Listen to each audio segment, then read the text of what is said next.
The medical station orbited a green and blue world that Dae-hyun had never seen before. Through the window of his room, he could watch clouds drift across oceans and continents. It was beautiful. It was also boring. He'd been awake for a week now. The doctors said he was lucky to be alive. They said it so often that Dae-hyun had stopped believing in luck. Luck was random. What he'd experienced was the stubborn refusal of his human body to quit.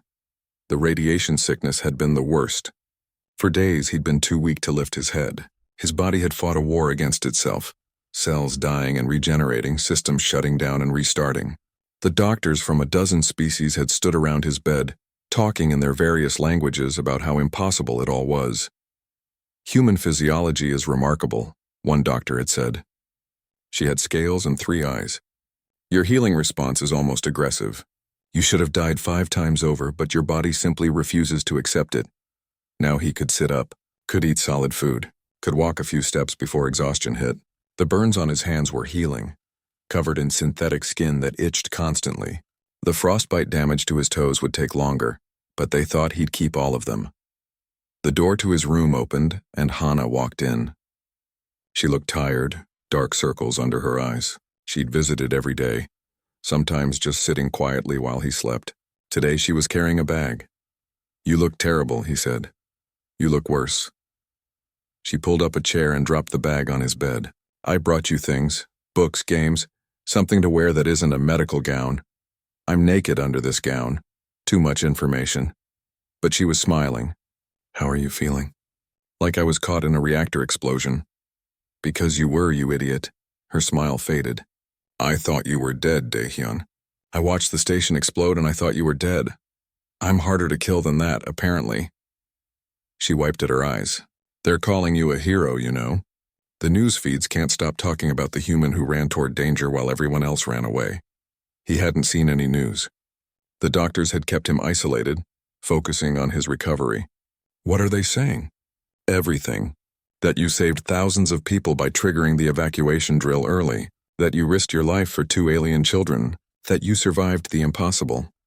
She pulled out a datapad and showed him. "Look." The screen was filled with images and videos. Dae-hyun saw himself, or at least official photos of himself alongside footage of the station explosion. Interviews with survivors.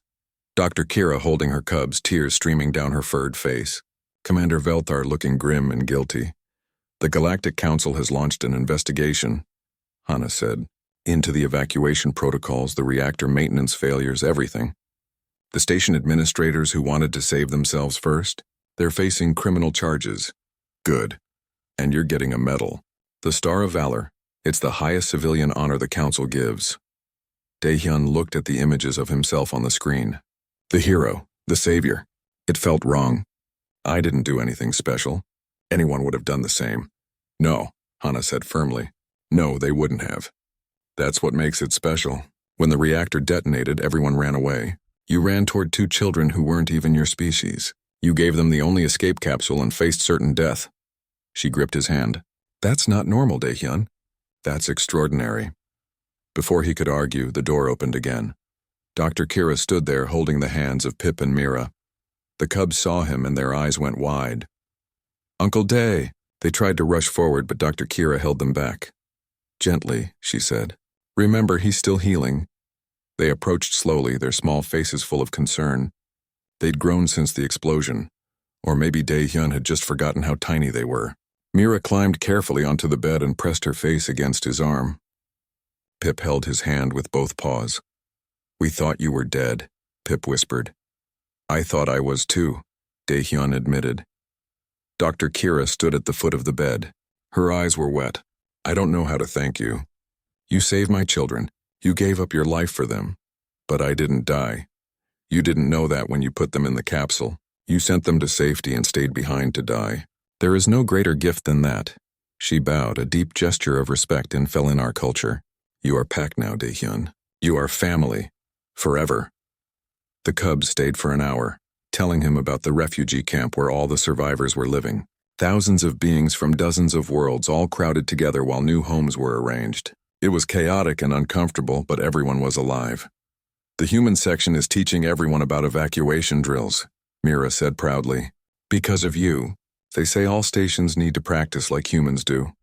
After they left, Daehyun tried to rest, but more visitors came. Survivors wanting to thank him. Officials wanting statements for the investigation. Reporters wanting interviews. Hana tried to turn them away, but Daehyun felt obligated to see at least some of them. Commander Velthar came late in the evening. The reptilian officer looked older, his scales dull. He stood by the window, not meeting Daehyun's eyes. "I came to apologize," Velthar said. "You were right and I was wrong. The priority evacuation plan was a mistake. A fatal mistake. If you hadn't defied orders, thousands would have died. You were trying to prevent panic. I was trying to save the people I thought mattered more. The important people. The wealthy. The powerful." He finally looked at Daehyun. "But you showed me that every life matters equally. The cubs you saved weren't important. They weren't wealthy or powerful. They were just children. And you chose them over yourself without hesitation. They needed help. And you gave it." Velthar's scales rippled with emotion. "I've recommended you for the Star of Valor. I've also resigned my commission. I'm not fit to protect people if I don't value all of them equally. Sir, you don't have to—" "Yes, I do. What you did has changed things, Daehyun. The whole galaxy is watching. They're learning about humans, about your values, your instincts. You've given us all something to live up to." He moved toward the door, then paused. "The Galactic Council wants you to train their emergency response teams. Teach them human protocols." "Will you do it?" Daehyun thought about it. Teaching others. Making sure no more stations had the flawed evacuation plans that had nearly killed everyone. "Yes, I'll do it." After Velthar left, Hana came back. She'd been waiting in the hallway. "You're really going to train council teams?" "Apparently." "Good, you're good at it." She sat on the edge of his bed. "Daehyun, why did you do it?" "Really, you could have run. You could have saved yourself." He thought about that question. He'd been asked it 100 times now, by reporters and officials and curious aliens. Everyone wanted to understand the human who ran toward danger. "I don't know," he said finally. "I saw the cubs and I couldn't leave them. It wasn't a choice, really. It was just what had to be done." "That's what makes you human," Hana said softly. "That's what makes you you. You see what needs to be done and you do it, even if it costs everything." Outside the window, the sun was setting on the green world below. Daehyun watched the light fade and thought about Kepler-7. The station was gone, scattered across space in a million pieces. But the people who had lived there were alive. Families were together. Children were safe, including 2 small Falanar cubs who called him Uncle Day. The doctors said he'd need another month of treatment, then physical therapy. Then he'd be cleared for light duty. After that, he'd start training the Council's emergency teams, teaching them human protocols, sharing the lessons learned from the disaster. But tonight, he was just a man in a hospital bed, recovering from the impossible, a man who had run toward danger while everyone else ran away, a man who had learned that sometimes the right choice was also the hardest one, and he'd make the same choice again, every time his communicator beeped. A message from Dr. Kira. "The Cubs want a visit tomorrow. They're making you a picture. Pip says it's the best picture ever made. Mira says Pip is wrong and hers is better. I say they're both right. Rest well, family." Daehyun smiled and closed his eyes. Outside, the stars were coming out, filling the black with light. Somewhere out there, millions of beings were going about their lives safe because one human had refused to leave 2 children behind. It was enough. Daehyun shoved both cubs into the tiny capsule. They fit barely, their small bodies pressed together in the cramped space. Pip looked up at him with huge, frightened eyes. "Uncle Day, what about you?"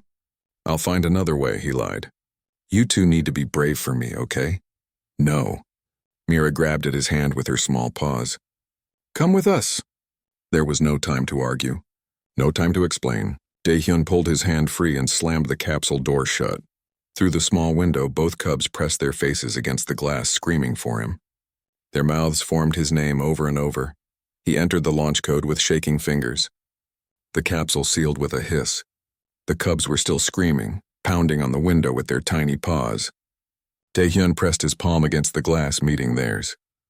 "I'm sorry," he whispered. He hit the launch button. The capsule shot out of the bay like a bullet. 1 second it was there, the next it was gone, a silver streak disappearing into the black. Daehyun watched it go, watched until he couldn't see it anymore. The station lurched violently. He was thrown to the floor.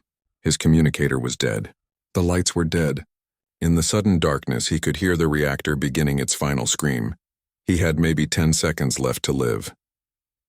Dae-hyun's hand found the wall and he pulled himself up. 10 seconds. What could he do in 10 seconds? He couldn't reach another escape pod. He couldn't outrun an exploding reactor. He had made his choice when he sealed the cubs in that capsule, and he had known what it meant. But humans don't give up. Even when there's no hope. Even when the math says they're dead. They try anyway. He saw the capsule's launch trail still glowing faintly in the black. If he could just grab onto something, anything, maybe the explosion would throw him clear. Maybe he'd survive in the void long enough for rescue. It was impossible. It was stupid. But impossible and stupid were better than nothing. Dae-hyun jumped out of the pod bay into space. Zero gravity seized him. The station fell away above him, massive and dying. He could see the glow of the failing reactor through its windows, brighter and brighter. He spread his arms and legs, making himself as big as possible, trying to catch any piece of debris, any handhold. His hand closed on something. A piece of hull plating torn free and tumbling. He grabbed it and pulled himself behind it, putting the metal between himself and the station. The reactor detonated. Reality turned white. The shockwave hit him like the fist of an angry god. The hull plating was ripped from his hands. He was tumbling, spinning, no up or down, no sense of direction. The light was so bright it burned through his closed eyelids. The heat felt like it was cooking him alive. He couldn't breathe. His lungs were screaming for air, but there was no air, just vacuum and fire. His skin felt like it was freezing and burning at the same time. His blood was boiling. He was dying. But not yet. His training kicked in. The survival reflexes drilled into every human spacer. Don't panic. Don't exhale. Your lungs will hold for 90 seconds, maybe 2 minutes. Find shelter, find air. Don't give up. He was still spinning. Through the chaos, he caught glimpses of debris. Huge chunks of the station torn apart and scattered. Some were still glowing hot. Some were already freezing. And there, maybe 30 meters away, was a section of hull with emergency markings. Emergency shelters. The station had them scattered everywhere. Hardened compartments that could survive almost anything. If that section had one, if it was intact, if he could reach it, he might live. Dae-hyun kicked against a piece of debris, trying to change his trajectory.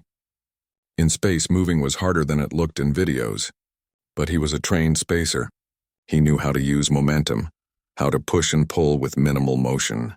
He grabbed another piece of wreckage and threw it, the reaction pushing him in the opposite direction, toward the emergency shelter. His vision was going dark at the edges. His lungs were on fire. The cold was seeping into his bones. His fingers were numb. But the shelter was getting closer. 20 meters, 15, 10. He hit the hull hard, bounced off, grabbed desperately with frozen hands. His fingers found a handhold. He pulled himself along the hull, following the emergency markings. There, the shelter door. He found the manual release and pulled. Nothing happened. He pulled harder. Still nothing. The door was frozen or damaged or locked. His vision was tunneling. He had maybe 10 seconds of consciousness left. Dae-hyun pulled the emergency axe from his belt. He'd grabbed it in the education center and somehow held onto it through everything. He wedged it into the door seal and pried with the last of his strength. The door popped open. He fell inside and slammed it shut behind him. Automated systems detected him and atmosphere flooded the tiny compartment. Dae-hyun gasped, his lungs pulling in air so fast it hurt.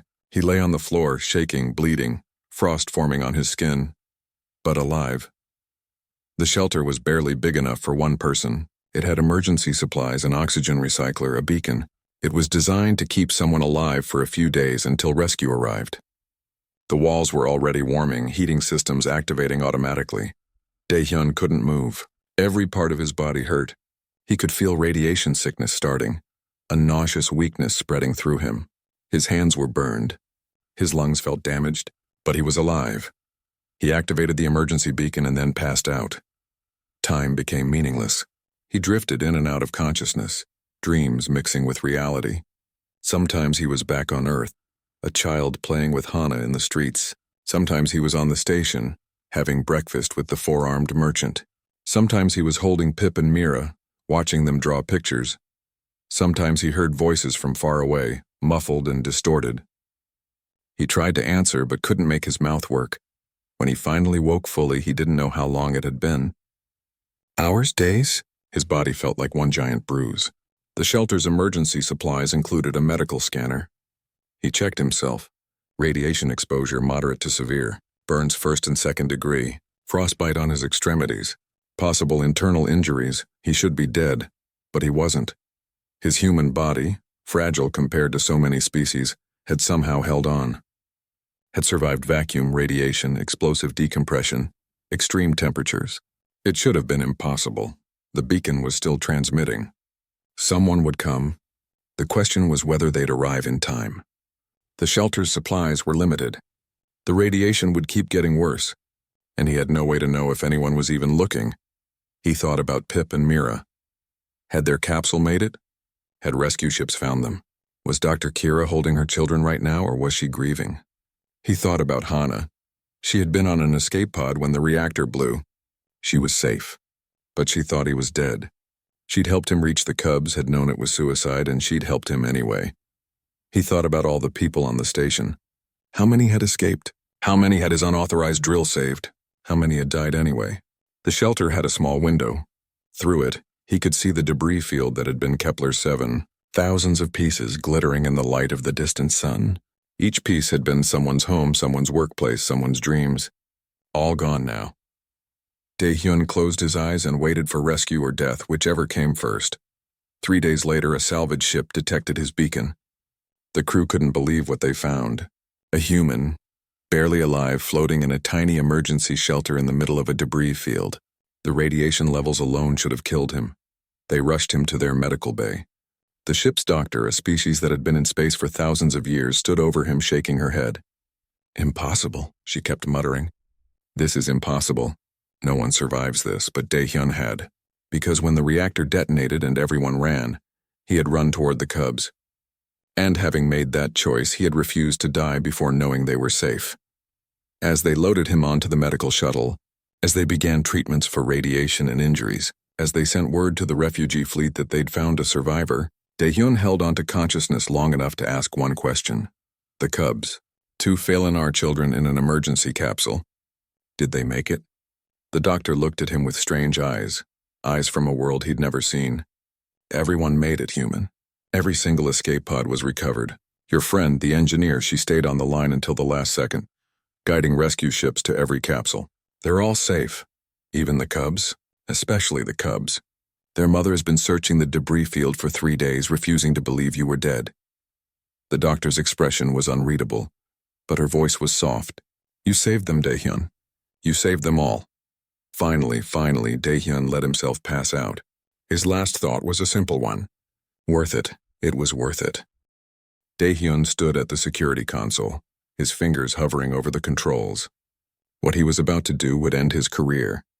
Probably land him in prison. But he couldn't watch thousands of people die just because some politicians wanted to save themselves first. He activated the localized alarm system for the civilian sectors.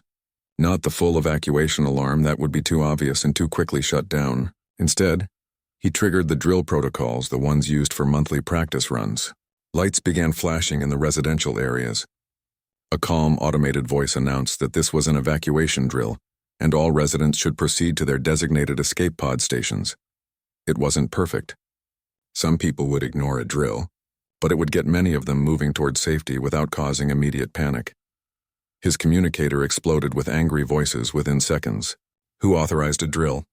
What idiot started this? Shut it down immediately. Dae-hyun switched off his communicator and left the security station. He had maybe 5 minutes before they traced the command to him. He used that time to run through the residential sectors, knocking on doors, telling people this wasn't a drill. Most didn't believe him. Some did. He reached the education center just as Commander Velthar found him. The reptilian officer was furious, his scales flushed dark with anger. What have you done? My job, sir. Protecting the people on this station.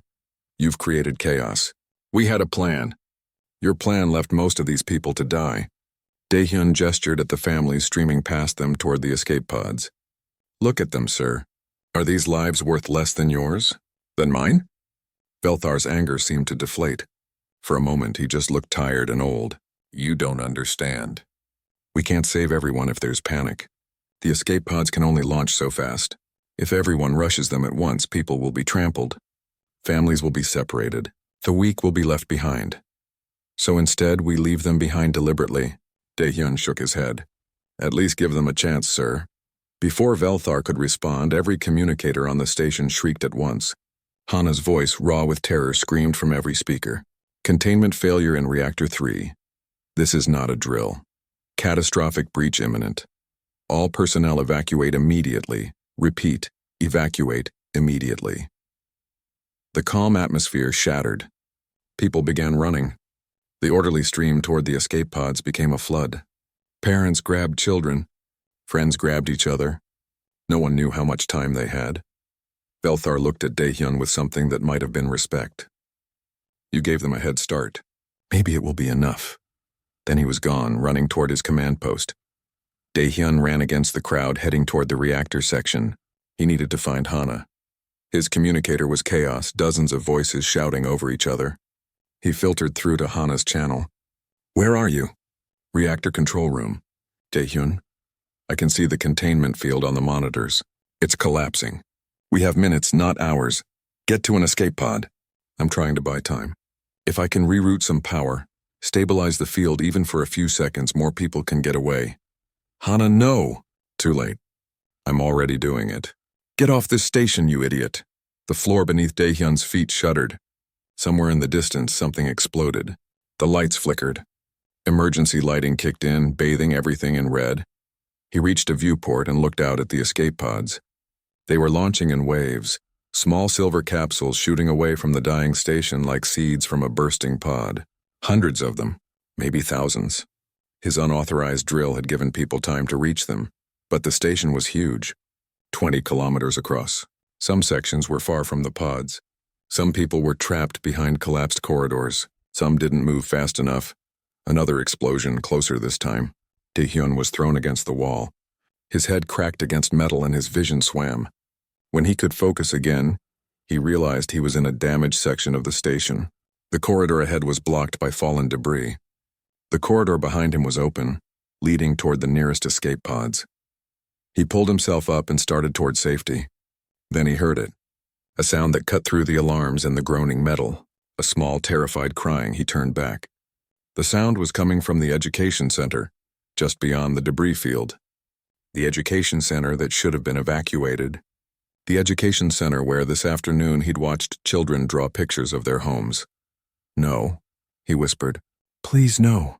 He climbed over the debris, ignoring the sharp edges that cut his hands. The door to the education center was jammed. He could see through the window.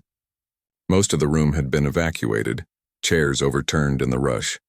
But in the corner beneath a table were two small shapes, Pip and Mira, alone, terrified. Daehyun slammed his shoulder against the door. Once, twice. It wouldn't budge. He looked around desperately and found an emergency fire axe. He smashed the door control panel and pried at the door with the axe. Metal screamed. His muscles screamed, but the door moved inch by inch. The cubs saw him and cried out. Uncle Day! Uncle Day! He squeezed through the gap and ran to them. They threw themselves into his arms, their small bodies shaking. Where's your mother? He asked. She went to get help, Pip sobbed. She told us to stay here. But then everything started shaking and we were scared. Dr. Kira had probably been caught in the evacuation rush, swept away in the crowd. She was likely on a pod now, going insane with worry. Or maybe she was fighting her way back, trying to reach her children. Either way, the cubs were alone.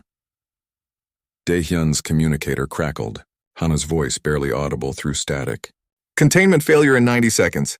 Main reactor detonation imminent. Station will be completely destroyed. Daehyun, where are you? He looked at the cubs in his arms. He looked at the blocked corridor. He calculated distances, time, possibilities. The nearest escape pod bay was 2 sections away. Under normal circumstances, a 3-minute run. But he'd have to carry both cubs. The corridors were damaged. There would be obstacles, and they had 90 seconds. I'm in the education center, section 12. A pause, then Hana's voice breaking. That's too far. You can't make it. I have Pip and Mira. Another pause, longer this time. When Hana spoke again, she was crying. Dr. Kira's cubs? Yes, then run, you stubborn fool. Run faster than you've ever run before. I'm overriding every door between you and the pods. I'm venting atmosphere in the sections behind you to push you forward. But Daehyun, it's not enough time. He tucked one cub under each arm. They were surprisingly light, all soft fur and small bones. Pip was whimpering. Mira had her face buried in his uniform. I'm not leaving them, he said. I know. Hana's voice was soft. That's why we're friends. That's why you're you. Then louder. 60 seconds, run. Daehyun ran. The station was tearing itself apart around him. Pipes burst, spraying steam. Lights exploded in showers of sparks. The floor tilted at crazy angles as the gravity generators failed. He ran anyway, the cubs clutched to his chest, his lungs burning. Doors opened ahead of him exactly when he needed them. Hana somewhere safe, working her magic with the computer systems, giving him every possible advantage. 30 seconds. He could see the pod bay ahead, empty, everyone gone. Just one small capsule remained, designed for a single maintenance worker. Daehyun's lungs were on fire. His legs felt like rubber. The cubs were crying, asking for their mother, asking if they were going to die. 15 seconds. He reached the capsule and yanked it open. The inside was tiny, barely big enough for one adult human. He looked at the cubs. He looked at the capsule. The math was simple and terrible. The station groaned, a sound like the universe screaming. Daehyun made his choice. The morning shift on orbital station Kepler 7 began like any other. Daehyun walked through the curved corridors, his boots making soft sounds against the metal floor. The station was massive, home to thousands of beings from dozens of worlds. Through the wide windows, the orange gas giant below filled half the sky, its storms swirling in endless patterns. Daehyun had been a security officer here for 3 years. Most humans kept to themselves, uncomfortable around so many alien species. But Daehyun was different. He learned their languages, ate their food, celebrated their holidays. The other humans thought he was strange. The aliens thought he was wonderful. He stopped at a food vendor run by a 4-armed merchant. Good morning, Daehyun, the merchant chirped in his clicking language. Daehyun responded in the same tongue, ordering his usual breakfast. The merchant's eye stalks wiggled with pleasure. Few bothered to learn his language. As Daehyun ate, he watched the station wake up. Merchants opened their shops. Scientists hurried to their labs. Children of a dozen species played in the recreation areas, their laughter universal despite coming from such different mouths. This was what he loved about Kepler 7. Here, everyone was far from home. Here, they built something new together. His communicator beeped. Daehyun, you there? It was Hana, his oldest friend. They had grown up in the same neighborhood on Earth, joined the space service together. Always. What's wrong? He heard the tension in her voice immediately. Nothing. Maybe nothing. Can you meet me at the observation deck in 10 minutes? On my way. Daehyun found Hana staring at a datapad, her face tight with worry. She worked in reactor maintenance, keeping the station's 3 massive power cores running smoothly. What is it? He asked. She glanced around, making sure they were alone. Reactor 3. I'm seeing fluctuations in the containment field. Small ones, but they're getting worse. Did you report it? Of course I did. My supervisor says it's just sensor drift. He told me to recalibrate and stop worrying. She looked up at him. But I've recalibrated twice. The readings are real, Daehyun. Something is wrong with that reactor. He knew that look. Hana was never wrong about machines. What do you want me to do? Just be ready. If I'm right, if things go bad, the evacuation protocols need to work perfectly. Can you check them? Make sure everything is in place. You're scaring me, Hana. Good, be scared. But don't tell anyone I said anything. I don't want to cause a panic over what might be nothing. She squeezed his arm. Just be ready. After Hana left, Daehyun couldn't shake his unease. He made his rounds, checking security stations, but his mind kept returning to the reactor. The station had evacuation drills every month. The escape pods were always maintained. But when was the last time anyone actually checked if the system would work under real pressure? In the afternoon, he visited the education center. This was his favorite part of the day. The center taught children of all species together, helping them understand each other from a young age. Today, the young ones were having art class, creating pictures of their homeworlds. 2 small shapes rushed at him the moment he entered. Uncle Day. Uncle Day. Pip and Mira crashed into his legs, their soft fur pressing against his uniform. They were Felinar, a cat-like species with large eyes and tiny paws. Their mother, Dr. Kira, was a xenobiologist studying cross-species communication. "Did you bring treats?" Mira asked, her tail swishing hopefully. Daehyun laughed and pulled 2 cookies from his pocket. Human cookies, which the cubs had developed a serious addiction to. "Don't tell your mother." "We never do," Pip said seriously, already cramming the cookie into his small mouth. Dr. Kira approached, shaking her head with amusement. "You spoil them. Someone has to." He watched the cubs run back to their art project. "They're good kids. They love you. You're the only human who ever bothered to learn their names the day we arrived." Dr. Kira's whiskers twitched, and what he'd learned was a smile. "Most people just see aliens. You see people. We're all just trying to get by, right?" As evening approached, Daehyun noticed something odd. Maintenance crews were moving through the corridors with unusual urgency. Station administrators were having hushed conversations in corners. The normal, relaxed atmosphere felt strained. He contacted Hana. "Something's happening." "I know. They've locked me out of Reactor 3's control room." "Daehyun, the fluctuations are worse. Much worse. I think they're trying to shut it down manually." "Why aren't they evacuating?" "Because the station council doesn't want to panic. They're prioritizing who gets to leave first. Council members, essential personnel, the wealthy merchants." Her voice was bitter. "Everyone else will have to wait. That's insane. If the reactor goes, everyone dies. Tell them that." Daehyun went straight to Commander Velthar, his superior. The reptilian officer was in his office, surrounded by screens showing the reactor data. He looked exhausted. "Sir, what's happening with Reactor 3? Velthar's scales rippled with stress. "The containment field is failing. We're trying to initiate emergency shutdown, but the controls aren't responding properly. We have it under control." "Under control? Anna says you've locked out maintenance staff." "We don't need panic, Corporal. The situation is delicate. We're preparing contingency plans." "Contingency plans? You mean evacuation?" "A managed evacuation, yes. Priority personnel first, then civilians in orderly groups. We cannot have thousands of beings rushing the escape pods at once. There would be chaos, deaths, violence." Daehyun felt cold. "And if the reactor doesn't wait for your orderly evacuation? Then we hope everyone important is already safe." Velthar looked away. "You have your orders, Corporal. Help secure the evacuation routes. Make sure no one blocks the priority lanes." Walking back to his quarters, Daehyun felt sick. The station had thousands of residents, families, children, and the council was planning to save themselves first, leaving everyone else to hope there would be time. He thought of Pip and Mira in the education center, drawing pictures of worlds they barely remembered. He thought of the merchant who had served him breakfast. He thought of all the ordinary people who had made this station their home. His communicator beeped again. Hana's voice was shaking. "Daehyun, I hacked into the reactor systems. The containment degradation is accelerating. At this rate, we have maybe 6 hours before total failure. Maybe less. 6 hours? And they're still not issuing a general evacuation order. They're waiting until the priority groups are away first. Daehyun, most people won't even know they're in danger until it's too late." He stood in the corridor watching families walk past, laughing and talking. None of them knew. None of them had any idea that above their heads, invisible and silent, death was counting down. Daehyun made his decision. 6 months after the explosion, Daehyun stood in front of 200 beings from 40 different species. They filled the auditorium, sitting in seats designed for bodies of all shapes and sizes. Some had 2 legs, some had 6, some floated, some crawled. But they all watched him with the same expression. Attention. These were the Council's emergency response trainees.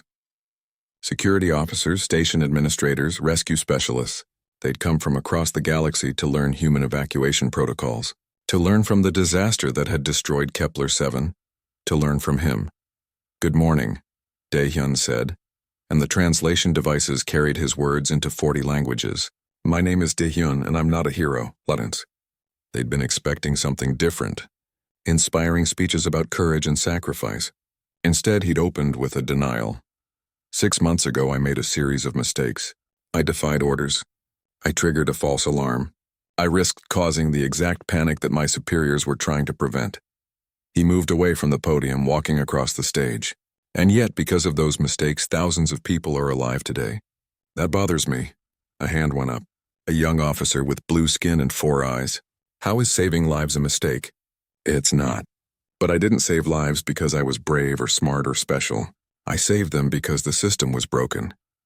Daehyun pulled up a hologram showing the schematic of Kepler-7. This station had everything. Escape pods, evacuation routes, trained personnel, and it almost became a tomb because the people in charge valued some lives over others. He zoomed in on the reactor section. The first mistake was ignoring Engineer Hana's warnings. She detected the containment problems early. If someone had listened, the reactor could have been shut down safely. No explosion, no evacuation, no deaths. Another trainee spoke up, her voice translated from a series of clicks. But sometimes engineers are wrong. Sometimes they see problems that aren't real. True. But Hana wasn't wrong, and even if she had been, what's the harm in checking? In our protocols, we now require independent verification of any reactor concerns. 2 engineers must confirm the problem. If they disagree, a third reviews the data. It takes more time, but it prevents disasters. He moved on, showing the evacuation timeline. The second mistake was the priority evacuation plan. The station's council decided to save themselves first, then allow others to evacuate. This caused delays, confusion, and nearly resulted in mass casualties. A reptilian officer stood. Daehyun recognized him from the news feeds. He'd lost family on another station years ago. But without order, there would be chaos. People would fight over the escape pods. The weak would be trampled. I agree. We need order. But that order must treat every life as equally valuable. Daehyun pulled up new protocols. In the human evacuation system, there are no priorities based on rank or wealth. The only priorities are medical. Young children first, then elderly or injured, then everyone else. Security personnel go last because their job is to ensure others escape safely. That's suicide for security, someone said. Sometimes, yes, but security personnel are trained and prepared for that sacrifice. Civilians are not. Daehyun met their eyes. If you're not willing to die so others can live, you shouldn't be in security. The room was silent. He'd said something that made them uncomfortable. Good. They should be uncomfortable. Over the next several hours, Daehyun walked them through every aspect of the disaster. The warning signs that were missed. The decisions that led to delays. The moments where different choices could have saved more lives. He didn't paint himself as a hero. He painted himself as a man who had been lucky and desperate in equal measure. Someone who had run out of options and chosen the least bad one available. When I put those cubs in the escape capsule, I thought I was going to die, he said. I wasn't being brave. I was being practical. 2 small lives were more valuable than my 1 life. The math was simple. But you're human, a voice said. Daehyun looked and saw Dr. Kira standing at the back of the auditorium. She hadn't been on the trainee list. Humans don't think like that. You could have squeezed into the capsule with the cubs. You could have tried to save yourself too. There wasn't room. There was barely room. You could have tried. Instead, you sent them alone and stayed to die. She walked down the aisle, her voice carrying through the hall. You made a choice, Daehyun. A choice that defines humanity. When faced with saving yourself or saving others, you chose others without hesitation. That's not math. That's morality. The trainees watched this exchange with fascination. Daehyun felt exposed. I did what anyone would do. No. Dr. Kira reached the stage and stood beside him. Most species have strong instincts for self-preservation. We save ourselves first, then our family, then our tribe. Strangers come last. But humans, she looked at the audience. I've studied your species for months now. You have a strange instinct. You see someone in danger and you run toward them. Even if it costs you everything. Even if they're not your species, not your family, not your tribe. You run toward danger because someone needs help. She turned to Daehyun. My cubs were strangers to you. Different species. Not your responsibility. And yet you gave your life for them. That's not normal. That's exceptional. I didn't give my life. I'm still here. Because you're also impossibly stubborn. She smiled, showing sharp teeth. But that's human too. You refuse to give up even when you should be dead. The training continued for weeks. Daehyun taught them human protocols, how to conduct evacuation drills, how to maintain calm during crisis, how to make hard choices quickly. But the most important lesson was the simplest one. Every life has equal value. Between training sessions, Daehyun lived in the refugee quarters with the other Kepler-7 survivors. The temporary housing was crowded and chaotic, dozens of species sharing the same spaces. It should have been a disaster. Instead, it became something remarkable. Humans taught aliens their languages. Aliens taught humans their customs. Children of different species played together, inventing new games that worked across the barriers of biology and culture. Families shared food, even when they couldn't eat each other's meals. They just sat together and talked. Kepler-7 had been destroyed, but its community had survived. And in surviving together, they'd built something stronger than before. Pip and Mira visited Daehyun every day. They'd started calling him Papa Dae, much to Dr. Kira's amusement. They followed him around the training center, sitting in the back of his classes drawing pictures of the various species in the audience. One evening, Mira showed him her latest drawing. It showed a human figure standing between a group of small beings and a large explosion. The human's arms were spread wide, protecting the others. "Is that me?" Daehyun asked. "Yes, you're the bravest person ever. I'm really not. Mama says you are. She says you're human brave, which is the best kind of brave." Daehyun looked at Dr. Kira, who was watching from the doorway. "What does that mean?" "Human brave. It means brave even when you're terrified. Brave even when you know you'll probably die. Brave not because you're fearless, but because you care more about others than yourself." She came and sat beside him. "Other species have heroes, warriors who face danger because they're strong or skilled or trained. But human heroes are ordinary people who do extraordinary things when the moment demands it. We're not that special. You saved my children. Any parent would do the same for their cubs, but you're not a parent. You're not even the same species." Her whiskers twitched. "That's what makes it special, Daehyun. You didn't save them because of biology or duty or obligation. You saved them because they needed saving and you were there. That's humanity in its purest form." The story spread. Across the galaxy, beings heard about the human who ran toward danger. News feeds shared the story. Children's books were written. Songs were composed.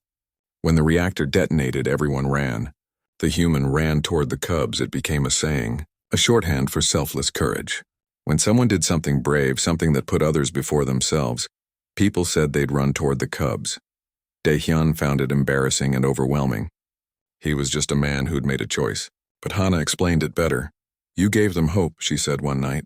They were sitting on the observation deck watching stars. The galaxy is vast and old.